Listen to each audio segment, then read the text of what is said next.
Joel, I know your schedule is busy. Thanks so much for taking time to join us today. Well, thank you so much for having me on, Dr. Brown. Joel, could you tell us how it is that you got an interest in Islam in the first place? My background is in the early 90s. Actually, we have a similar testimony in that I was a little hedonist from South Boston, and I got saved in 1990. Shortly thereafter, I had a missionary that was working in Kazakhstan, among the poorest of the poor, reaching out to the Muslim community there, and I felt at that very early stage that I was called to the Islamic world, as well as to the poor in general. Had a heart for the most unreached and really just the most. I refer to the Islamic world as an evangelist playground. It's a wonderful place filled with challenges and difficulties and miracles as well. After the second year of seminary, I went ahead and just moved to the Middle East for lesser part of a year. I was in Egypt, Jordan, Israel, and the West Bank, just trying to get a feel for this thing called the Middle East. And when I came back to the States, shortly thereafter, I met my wife and got married. We had our first baby, and then we had a whole bunch of difficulties, medical issues, and it was pretty clear at that point that I wasn't going to be able to move my family to the Middle East. But what I discovered was that there are plenty of Muslims here in the States, and there's also something called the Internet, and over the Internet, people convert to different faiths every day, and an increasing number these days. So throughout much of the 90s... Hey, Joel, I've just got to jump in. We'll come back to this, and I want to ask you about the sincerity of the Muslims you've dealt with around the world, and then Islamic eschatology, Islam and the end times, when we come back, right here on The Line of Fire. My guest today is Joel Richardson, author most recently of The Islamic Antichrist. If you have a question about Islamic eschatology, Islamic views of the end times, the Islamic Redeemer that they're expecting, how widely is that believed, or perhaps a question about Islam in general, we'll do our best to get to a number of your calls today. 866-34-TRUTH, 866-348-7884. As always, you can weigh in on our website, askdrbrown.org. If you click on The Line of Fire, you'll have relevant links as well to today's show. So, Joel, you were sharing some of your history and how you got involved in outreach to the Islamic community and outreach to the poor before we had our break. But as you share about that, I'd love to know your impression about the Muslim peoples that you met as you were overseas and then here within the States as well. Well, one of the reasons I fell in love with Muslims is always having a natural evangelistic tendency. I always found here in the States that when I wanted to talk to your average American about God or Jesus or the Bible, usually a wall would immediately go up. When I discovered Muslims, I discovered these people that will sit down with you the second you mention God, Jesus, or the Bible, and they'll sit down with you and talk and argue for hours, and you can get a little spit on each other's face and yell and shake your hands. But at the end of the day, they'll say, okay, my friend, let's do it again tomorrow without the least bit of offense. And I see the Muslims of the world, by and large, as being God seekers, and I found sort of a comrade people, if you will, and that's one of the reasons that I fell in love with Muslims. I often refer to Muslims as Jehovah's Witnesses on steroids. Much of the Islamic world, there's a certain measure of insecurity among the Muslim people with regard to Christianity, and as a result, they are trained to take on your average Christian and, again, turn them into a theological pretzel far quicker than your average Jehovah's Witness. And so, they spend a lot of time training themselves to try to argue with and evangelize, if you will, Christians, particularly here in the West. Joel, I had 2 years of Arabic in college when I was majoring in Hebrew, and then another year at grad level, and got to sit and study Arabic, classical texts and other texts with Muslims, religious Muslims, some from the States, one from Sudan, and they were certainly not terrorist or terroristic in their thinking. We sometimes think, okay, what if 15 or 20% of the world Muslim population is radical? That would be the equivalent of the entire population of the United States, 300 million people. That's pretty intense. On the flip side, that would also mean 80% don't share that that radicality. Would you agree with those kind of numbers, or is your assessment a little bit different? That seems to be the consensus. The difficulty with that take is that that's focusing largely on those that are willing to use violence to further their causes. There's also a much larger percentage among that 80% that while they themselves may not be willing to use violence to further the cause of Islam, they do support the idea of Sharia law, establishing an Islamic caliphate. And these, again, are principles that are fundamentally contrary with the United States Constitution and really all of the principles that have made us a great people. So it's really a bit of a bigger picture than that, but certainly what you painted, the population of the United States willing to use violence to further the cause of Islam, that's not anything just to disregard. All right, let's move then to the subject we really want to focus on. What the Islamic Antichrist? I mean, what in the world are you talking about? What most readers will hear that and think, "Wow, is Islam anti? How does this fit in?" So, educate our listeners in terms of what you have learned about Islamic eschatology. Sure. Well, in a nutshell, just after 9/11. Just to give a little background, in working with various Christian missions organizations at that time, we saw a lot of Americans that were converting to Islam. It was during those years I began to... Wait, they were converting to Islam after 9/11 instead of running from Islam after 9/11? Exactly. You would think it would be just the opposite. There was a massive increase in interest of Westerners and Americans with regard to Islam. The Quran was the bestseller. And I was deeply disturbed. I mean, I was sick to my stomach for a couple years, and I began to see the seductive power of Islam. And it was during that same time frame that I was really digging into the subject of what Muslims believe with regard to the end of the world, their eschatology. And what I found was, in a nutshell, their template, their story for the end times is nearly identical to the biblical story, except in simple terms. They've literally flipped it on its head. They've taken all of the bad guy characters of the biblical narrative, and they've turned them into the saviors and the good guys. So from the biblical perspective, it's the Jews, the Zionists, so to speak, that are the good guys, and the invading surrounding armies, the Goyim Sabib, they are the armies of Satan, if you will, the armies of the Antichrist. From the Islamic perspective, the Jews are the Satanists, so to speak, and they're the ones that need to be destroyed. And anyone that joins the armies to kill the Jews, they're the people of God. And, the story begins there, and it just goes down the line. So what about this Islamic Redeemer figure, Islamic Messianic figure?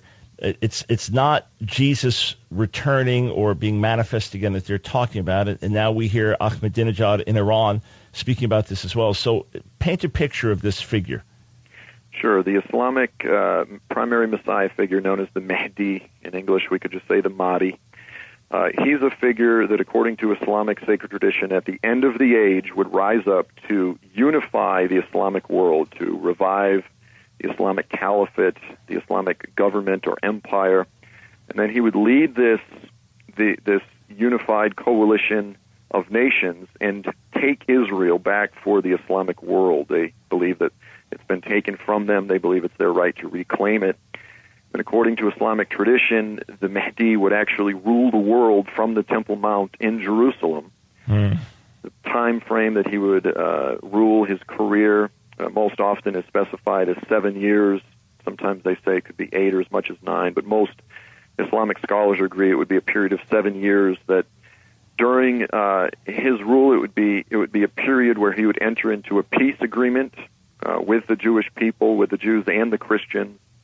By and large, he would cause Islam to be supreme throughout the earth. This is what Orthodox Muslim scholars down through history have looked to. Now, there are some differences with regard to what the Shia and the Sunni believe, but it's primarily with regard to how the Mahdi would emerge onto the world scene. But once he gets here, his mission is really the same. They're waiting for a savior to come and cause Islam to be supreme and really to conquer the Jewish nation.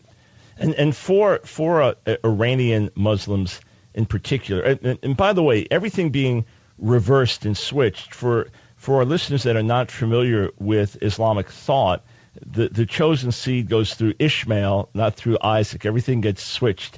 And Jesus, of course, doesn't actually die on the cross. He's highly revered and even considered messianic, certainly not son of God, but a great prophet. But he doesn't actually die on the cross. So everything gets switched. So here you've got kind of the ultimate switch. We've just got a little over a minute before the next break, though. But what's the significance of Ayatollah Khomeini, who launched the Islamic revolution in many ways that we see still taking place around the world and came to power in 79 in Iran? What's the significance of Khomeini in all of this? Well, the Iranians view themselves really as we'll say the John the Baptist, the forerunners or the predecessors of the Mahdi. They believe the Iranian Revolution is really that which will grow and culminate with the return of the Mahdi. Often you'll hear them refer to him as the 12th Imam. He's really just the 12th descendant of Muhammad. And so they're awaiting a very specific individual, and they believe Khomeini was really the one that would begin the process of bringing about the return of the Mahdi in the last days. And really, from their perspective, they have a lot of reason to believe this. You think of how radically Islam has grown just in general in the last century. And then the oil-rich countries that didn't even exist as countries before. I mean, a lot of Americans don't realize Saudi Arabia or United Arab Emirates or these other countries, they don't have some long history as a country. Now they're these powerhouses because of oil. And then you've got the Islamic Revolution, the radicalizing of Islam in country after country around the world. So they could really look at this and think, wow, something's happening. All right, we'll take some calls, Joel, and dive into this more. Joel is the author of The Islamic Antichrist. Number to call, 866-34-TRUTH. We'll give you Joel's website info when we come back.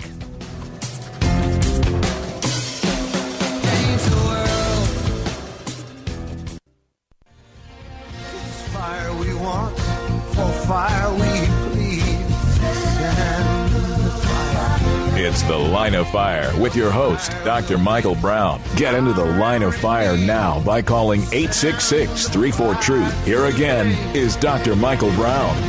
Thanks for joining us today as we open up the subject of Islamic eschatology, Islamic views of the end times, and the fact that many Islamic leaders, or some prominent ones, think that they are right on the edge of seeing the takeover of the world by Islam and the Redeemer figure coming forth.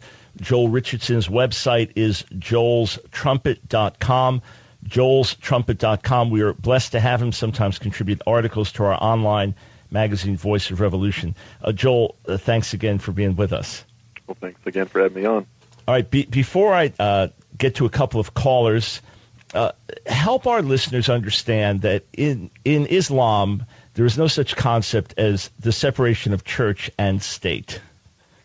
Well, exactly. If you just open up, Islam for Dummies, or really just any basic primer on Islam, you'll see it over and over again, the fact that Islam is a comprehensive system of life. It covers everything from hygiene to law to theology, and right down the end of the spectrum, all things are dictated by the way that Muhammad lived and acted, everything he said, did, forbid, or condoned, as well as the Quran. So for the Muslim, Islam is intended to be all-encompassing, and they don't have this concept of the separation of church and state.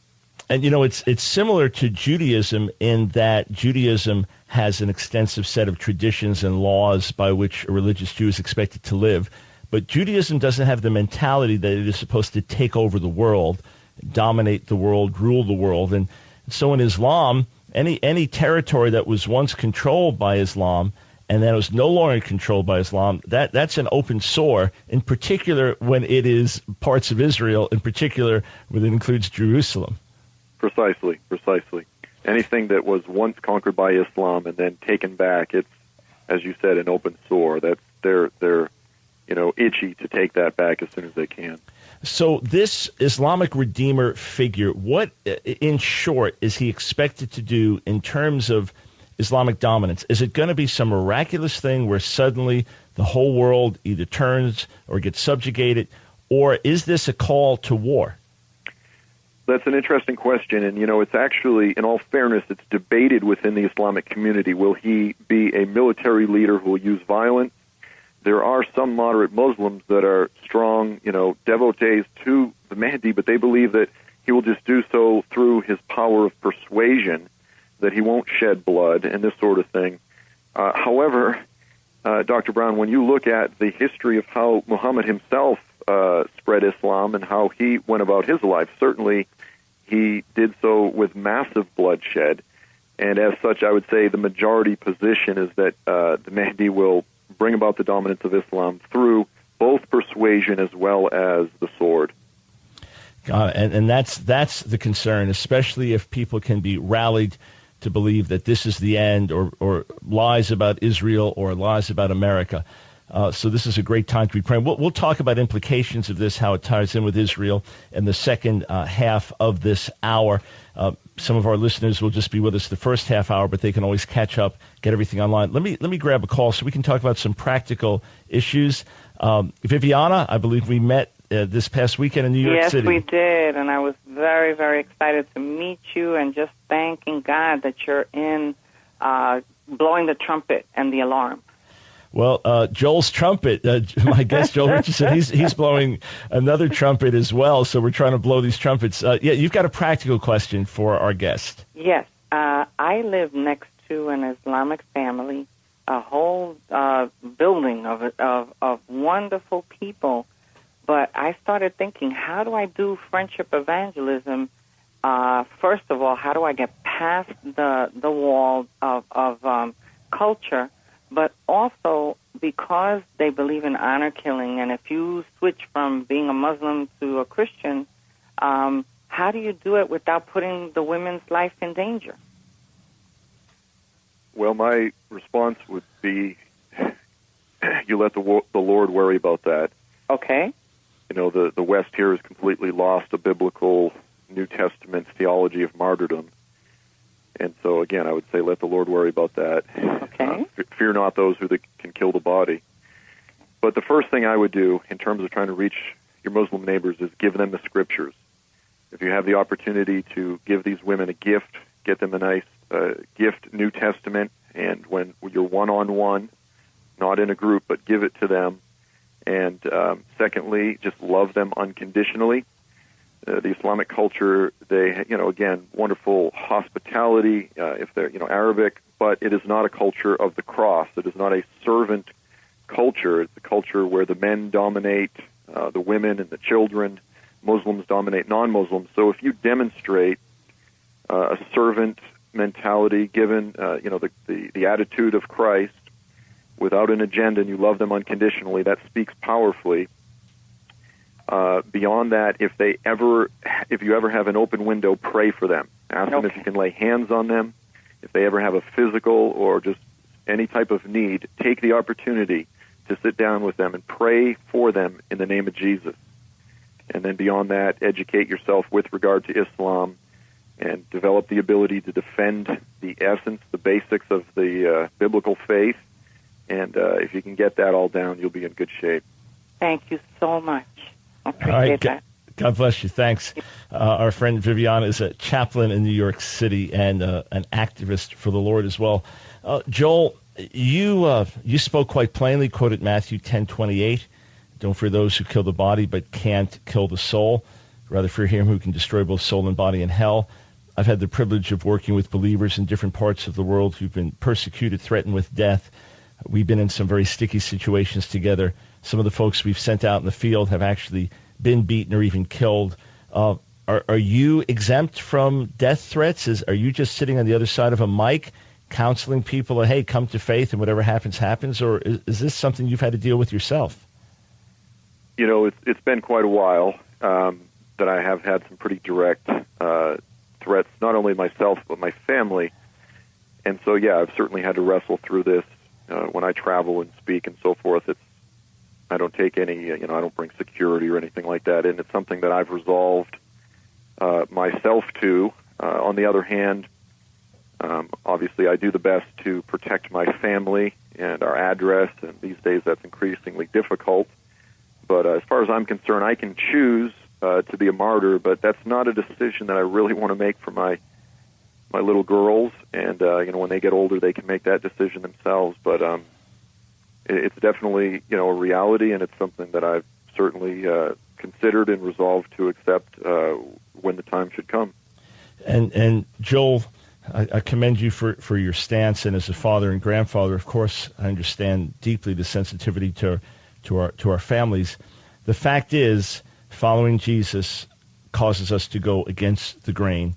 Following Jesus means that if we are obedient to him, the world will treat us the way it treated him.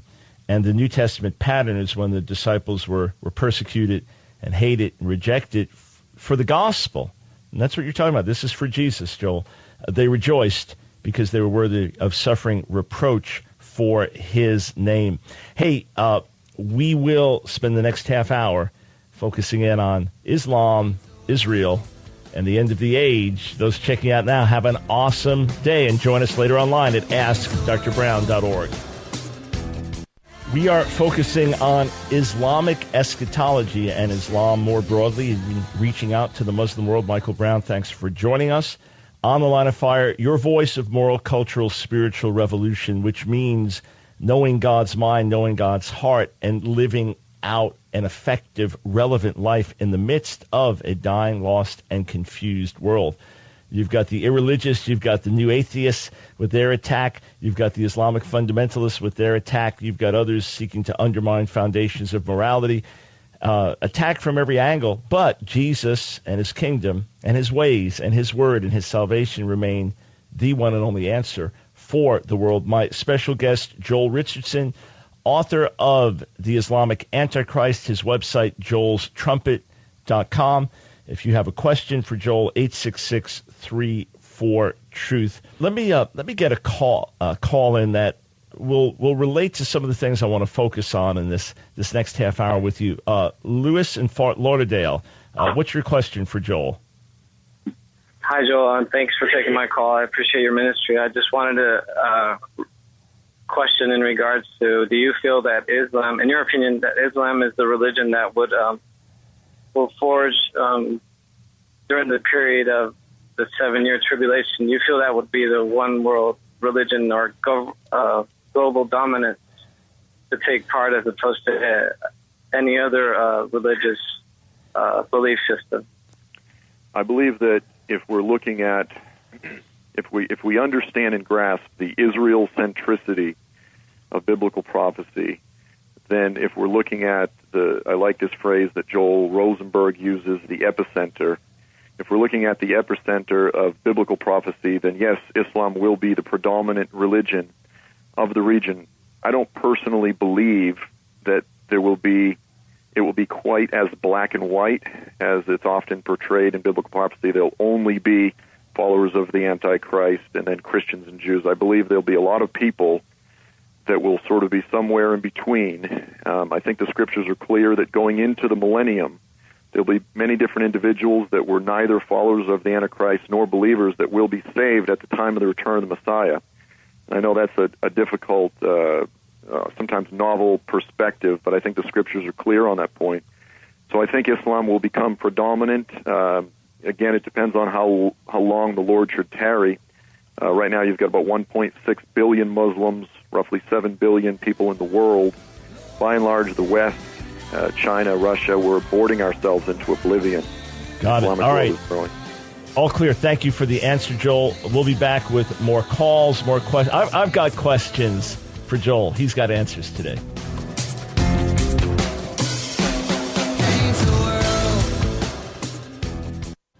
Thank you, friends, for joining us today on The Line of Fire with my special guest. I've been very much looking forward to having him on the air, Joel Richardson, author of The Islamic Antichrist, his website, Joel's Trumpet. You may have seen him on Glenn Beck or other TV shows talking about these issues. I'll be able to get to a few more calls for Joel, 866-34-TRUTH, 866-348-7884. I'll mention later in the program an Israel resource that we have, extensive teaching at a reduced price that we've made available to go along with today's show. We'll tell you about that later on as well. Joel, before I go back to the phones, we read the scriptures and we understand we can't be totally dogmatic about every detail of what's going to unfold in the end times. There are different views people have, but still, that's God's word communicating to us so we'll know what to believe and how to live. Then you see what Muslims believe. It doesn't necessarily mean it's going to happen, but you see what they believe. What do you personally make of this? What do you understand or expect to see happen in the coming years, or let's just say the last generation? Again, and I appreciate your point. When we examine what Muslims believe about the end of the age, this is not scripture. We don't look to these things as having a shred of prophetic relevance. What they do is they inform us with regard to what a significant percentage of the Muslims of the world are expecting. Mm-hmm. And so, in essence, what we learn is that the way these things line up, it's very likely that when the Antichrist comes, as the Bible says he will, that many of the Muslims of the world will in fact look to him as if he is their savior, as if he is their Messiah figure, their Mahdi. Now, I don't say that the Mahdi will be the Antichrist because I don't believe in a Mahdi. I don't believe there is such thing. But will the Antichrist be understood as such by many of the Muslims? I think there's certainly a chance. It's certainly something that we need to consider. I believe that in the days to come, we'll see the consolidation of a Middle Eastern power, a revival of the caliphate. Whether they'll use that title or not, I'm not sure. And I believe we'll continue to see the collapse of the Western economy. By the grace of God, the Lord will chastise this nation to utilize, to return us to him rather than completely destroy us. That's what I'm believing for as an intercessor. And I believe that eventually this Islamic Union, this coalition, will invade the land of Israel, led by the Antichrist. And I think that beyond just the circumstantial evidence of Islamic eschatology, I personally believe that all of the prophets are really pointing to this reality. They use names of nations today that are all Islamic nations. And I think the case for a Middle Eastern Antichrist empire is fairly compelling.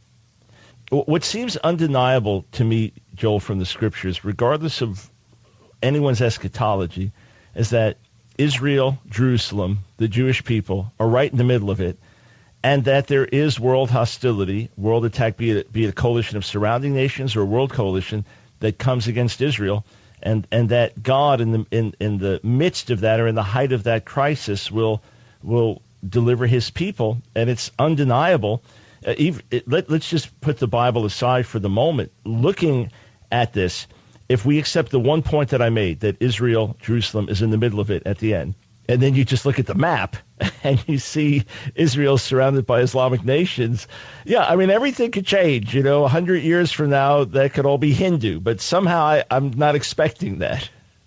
I'm not expecting the Middle East to become radical humanists or intellectual atheists anytime soon. Yeah, and again, you look at things, you look at the handwriting on the wall and say, well, at the very least, this is fascinating and could be pointing in a certain direction. What kind of responses are you getting to the Islamic Antichrist book where you flesh some of these things out in more detail?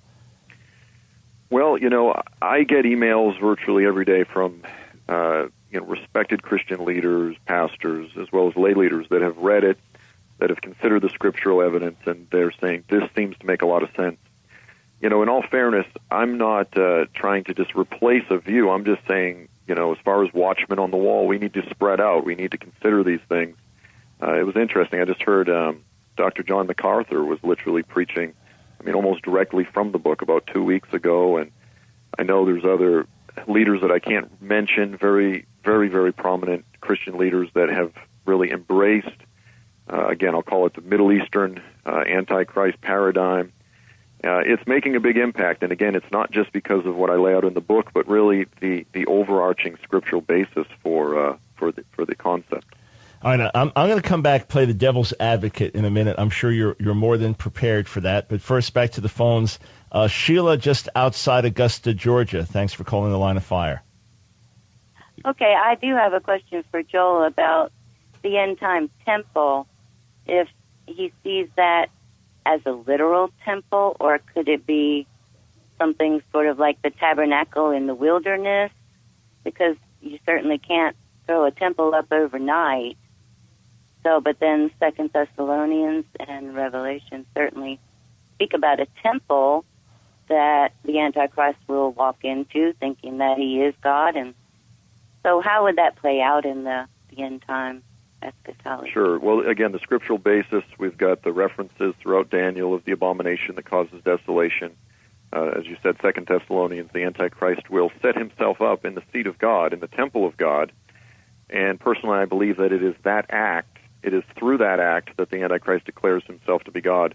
When we look at the Greek, I think that it's an addition to some of the translations that says he proclaims himself to be God. I don't know that the Antichrist will necessarily pull the David Koresh and say, I'm God, but he will do things that will, in the sight of God, declare himself as if he is God by setting himself up in the temple. I believe there will be something that we could call a temple. I think it's pretty clear, and I think that's literal. All right, thank you. Thank you for the question. I appreciate it, Sheila. Thanks. All right, Joel, I'll play the devil's advocate here for a minute, okay? Yes, sir. All right. You're completely off base. We're supposed to be looking for the Christ, not the Antichrist. This stuff is just a distraction. How do you respond? I would agree with the first half of your statement. I divide eschatology up into three parts. At the center of it is the day of the Lord. Before that, you have the events that precede the day of the Lord, and then, of course, you have the events that follow, i.e., the kingdom of the Messiah. And if our focus is not solely grounded in a focus on the day of the Lord, a Messiah-centric vision, and the day of justice, the wrath to come, and that which is coming, then we can really get off base. But I would say that there's been a cynicism that has developed in the church over the past 30 years, largely due to being turned off by a handful of things, including date setting and also what I call comic book science fiction eschatology. But nevertheless, what's the baby that's been thrown out with the bathwater is the day of the Lord, which is really the pole star of hope. The day of resurrection, the establishment of the kingdom of the Messiah, is the pole star of hope of every prophet, Jesus himself, and every apostle throughout the Bible. And I believe the church needs to get past that cynicism and get back to a New Testament apostolic, New Testament early church focus on the day of the Lord. Yeah, great answer. Thank you. Okay, another question to challenge you. Look, your whole thesis is obviously wrong because Jewish people could not possibly be duped by an Islamic leader as some kind of Antichrist figure. So that disqualifies your whole thesis because if Jews don't follow him, then how could he be the Antichrist? Well, again, it says in Isaiah 10, in the time of the Messiah, it says, "No longer will you rely on him who struck you down." The scriptures are clear that the Jewish people will come to actually rely on the Antichrist, not as their Messiah, but rather as a Gentile leader that can guarantee them a measure of peace and security. They've done this throughout history with other various types of Antichrist throughout the scriptures. And I believe that the scriptures are clear that they will come to trust in him. The leaders of Israel will come to trust in him for peace and security. And, Joel, as an Old Testament scholar in terms of my own academic training and background, it's always important for me to look at the historical context of a passage and say, for example, that God was speaking of Assyria, ancient Assyria in a certain context, or ancient Babylon, or whatever the nation would be. But what many people fail to realize is that some of those passages have not filled up all of their meaning. The return from exile that the prophets spoke of, Isaiah, Jeremiah, Ezekiel, that they prophesied or spoke of as something relevant in their own day, it happened, but it didn't happen in full measure. In the same way, many of these passages that speak of what Israel did in the past also speak of things that will yet happen. And so you make that case then that our people have done that before, my people have done that before, and in history today there would still be an alliance with a leader that could promise peace. We come back, Joel. I want to talk about some of your other interests, burdens, and the things that move your heart as an activist. More to come right here on The Line of Fire. Joel's website, joelstrumpet.com, his book, The Islamic Antichrist.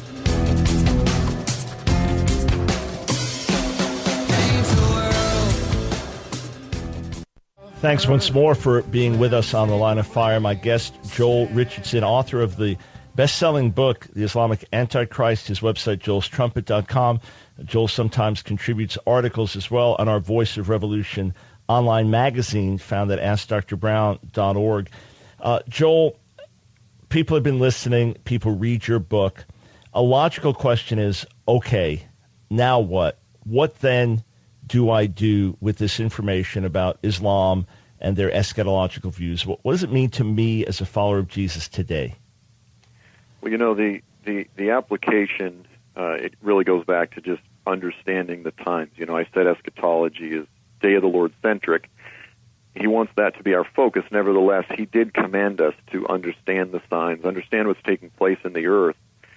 But the outplay for me personally is that whenever the Lord uses a people as a rod of judgment or chastisement against his people, after he uses that rod, he then judges that people and destroys that people, if you will. But before he uses a people, he always calls out a remnant. He loves to extend mercy to all peoples. Right now, throughout the Islamic world, the fields are white unto harvest. If you were to allocate, $10,000 and 3,000 hours of prayer to most American campuses, you're going to have 8 converts. 7 of them are going to become fans of Rob Bell, and 2 are going to backslide, and 1 will go on. You take all those resources and allocate them to Iran, and you'll have 1,000 fiery believers ready to give their lives for their faith. So understanding what's taking place in the world today, it is very much a missional response, and that's always to be the Christian response, which is to proclaim the coming kingdom of the Messiah, and again, if necessary, ultimately to be a witness or a martyr with regard to that future resurrection of the dead and the kingdom to come. And Joel, what could Christians learn from Muslims? Where do Muslims perhaps put us to shame in certain ways? Well, the first obvious answer is with regard to prayer, with regard to commitment, with regard to their willingness, as we've already talked about, the willingness to give up their lives for their faith. I have a friend in my home group who just came back from India. When he got there, he was confronted by an Indian man who said, you're from the United States. He got in his face and he said, American Christianity lied to me. He was a Muslim. He said, American Christianity on television told me if I became a Christian, my life would go well, I would be blessed and healthy. He said, I converted and they slaughtered my family. And then he said, but then I turned to the scriptures, I discovered the true faith, and I've come to forgive Americans for preaching a crossless faith. Americans have a lot to learn from people in that part of the world, and Americans particularly have a lot to learn. Yeah, it's the truth. I bring people to India with me, students from our ministry school and others, and bring them out to the tribal regions and meet the tribal workers and people who can risk their lives every day for the gospel, and say this is what the gospel is about. Forget a lot of what we do in the West. This is what the gospel is about. And Joel, we're real short on time, but you mentioned a burden for the poor. I know you have other burdens, other things that you care about as a human rights activist. What would be top of the list for you? Top of the list for me right now, burning on my heart, is my wife and I. We just adopted a little boy. His name is Levi. Both of his parents were African Americans. I'm in love, Michael. My wife and I are in love. Our family is in love. In the process of this adoption, which is really the most natural prophetic response, the next step in being pro-life, is we found out that many of these African American mothers make the choice to choose adoption. Most of the agencies they call do not accept African American children. I mean, we were absolutely shocked when we found this out. Oh my. My heart is to see an adoption revolution throughout the church. Wonderful. And, you're tying in with what a couple of previous guests talked about, one with the harvest among Muslims in Iran in particular. We had a former Muslim from Iran share about that, and then another guest who's on the front lines of the adoption pro-life movement as well. Joel, I commend you for standing for truth, for being willing to risk your life for the gospel, and give yourself in practical means to help human life. If folks go to joelstrumpet.com, what will they find there? They'll find a very outdated blog that I need to update, but I've got articles. I've got articles and resources, and hopefully in the next few months here, I'll pretty it up a bit. All right, so here we'll light a fire on you by encouraging folks to be going to joelstrumpet.com. Joel, thank you for your heart. Thank you for the work that you're doing, and may the Lord use you as a witness and as one to awaken his people in the coming days.